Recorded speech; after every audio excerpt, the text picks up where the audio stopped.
मराठा आंदोलक मनोज जरांगे पाटील यांचा बीड जिल्ह्यातील श्री क्षेत्र नारायणगडावरती दसरा मेळावा होणार आहे आणि याच दसरा मेळाव्याची तयारी जी आहे ती अंतिम टप्प्यात आलेली आहे। आपण पाहू शकता नारायणगडावरती या ठिकाणी जरांगे पाटील यांचं हे भव्य स्टेज जे आहे ते उभारण्यात आलेलं आहे।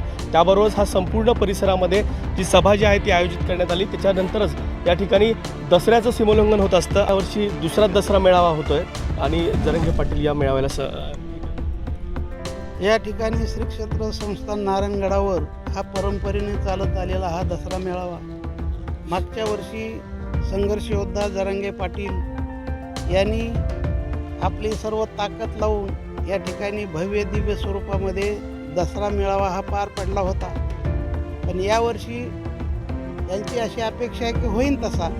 शेतकरी अडचणीत आहेत, पूरग्रस्त अडचणीत आहेत। आताच मुंबईवरून सर्व समाज परत आलेला आहे। पण यावर्षी होईन तसा दसरा मेळावा करायचा आहे, परंतु आपली या नारायणगडाची जय्यत तयारी चालू आहे। जे पाहिजे ते स्टेज तयार आहे। डॉक्टरला आव्हान केलेलं आहे, SP साहेबांना सुद्धा आव्हान केलेलं आहे आणि सर्व परिसरातील बांधवांना सुद्धा आव्हान केलेलं आहे की आपल्याला जशी तयारी करता येईल येणाऱ्या भाविकांना स्टॉल लावणे, पाण्याची व्यवस्था करणे, जेवणाची व्यवस्था करणे हे नारायणगड आणि परिसराने सर्व भाविकांनी आव्हान केलेलं आहे। म्हणून यावर्षीसुद्धा मोठ्या प्रमाणात हा भव्य दिव्य स्वरूपाचा हा दसरा मेळावा पार पाडणार आहे आणि त्यासाठी भाविक सुद्धा मोठ्या गर्दीने या ठिकाणी हजर होणार आहे। नाना काय असेल यावर्षी, कारण की शेतकरी संकट आहे त्याच्यामुळे दादांशी काही बोलणं झालं तुमचं? हो, पाटलांनी वेळोवेळी पाटील सगळ्याशीच बोलत आहेत, इथं असणाऱ्या सगळ्याशी, बाबाशी।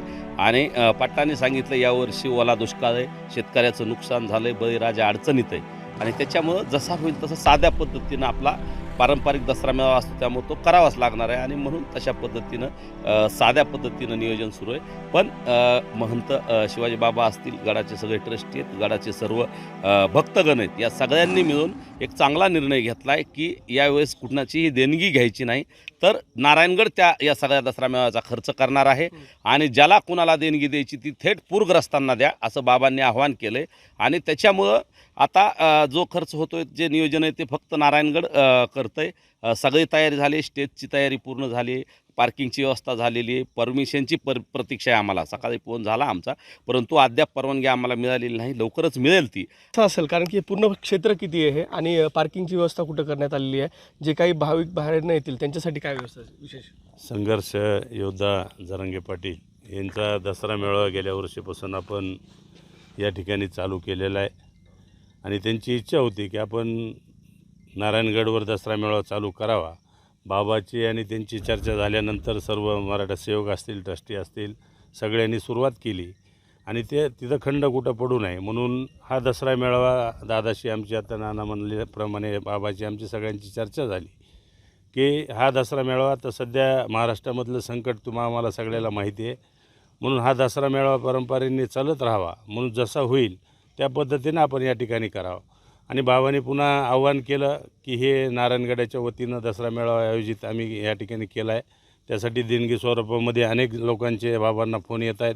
बाबांनी त्यांना सांगितलं आहे की आम्हाला देणगी वगैरे नको, तुम्हाला जे काय करायचं समाज येईल त्यासाठी तुम्ही त्या ठिकाणी त्यांची व्यवस्था करा, त्याची नाश्त्याची असेल, पाण्याची असेल, म्हणजे असं या ठिकाणी गडाच्या वतीनं या ठिकाणी, कारण देणगीदारांचे सारखे फोन बाबाकडे येत आहेत। बाकी जे सकल मराठीतील सर्व कार्यकर्ते असतील त्यांना फोन येत आहेत, पण सगळ्यांनी बाबांनी निर्णय घेतला की आपण गडाच्या वतीनं आपण या ठिकाणी करावं।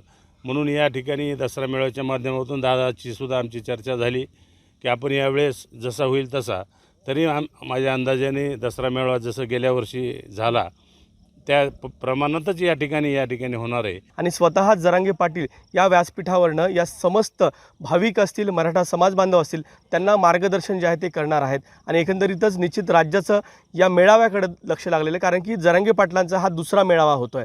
कॅमेरामन प्रमोद जोशीसह विकास माने, ABP माझा, बीड। ABP माझा, उघडा डोळे बघा नीट।